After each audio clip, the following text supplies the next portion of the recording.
ഈശോ മിശിഹായ്ക്ക് സ്തുതിയായിരിക്കട്ടെ. ഗലാത്യക്കാർക്ക് എഴുതിയ ലേഖനം 1-ാം അധ്യായം 15-ാം തിരുവചനം. ഞാൻ മാതാവിൻ്റെ ഉദരത്തിലായിരുന്നപ്പോൾ തന്നെ അവിടുന്ന് എന്നെ പ്രത്യേകം തിരഞ്ഞെടുത്തു, തൻ്റെ കൃപയാൽ അവിടുന്ന് എന്നെ വിളിച്ചു. പ്രിയപ്പെട്ടവരെ, നമ്മൾ പലപ്പോഴും പറയാറില്ലേ, എന്തൊരു നശിച്ച ജീവിതമായത്, മടുത്തു ഈ ജീവിതം, ഇതുകൊണ്ട് എന്താ കാര്യം?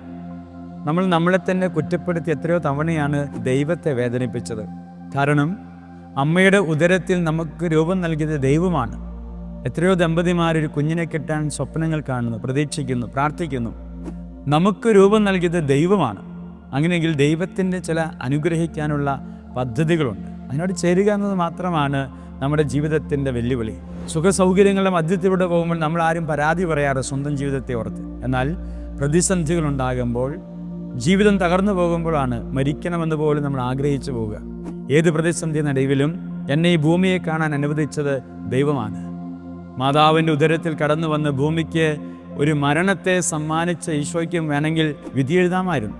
ആ മറിയത്തിന് വേണമെങ്കിൽ തൻ്റെ ജീവിതത്തെ ശപിച്ചു കളയാമായിരുന്നു. പക്ഷേ അതെല്ലാം ദൈവ പദ്ധതിയാണ്. അതുകൊണ്ട് ജീവിതത്തെ പരിപൂർണമായി സ്വീകരിച്ച് മുമ്പോട്ട് പോകുവാൻ കർത്താവെ ഞങ്ങൾക്ക് കൃപയേകണമേ നമുക്ക് പ്രാർത്ഥിക്കാം. ദൈവം അനുഗ്രഹിക്കട്ടെ. ആമേൻ.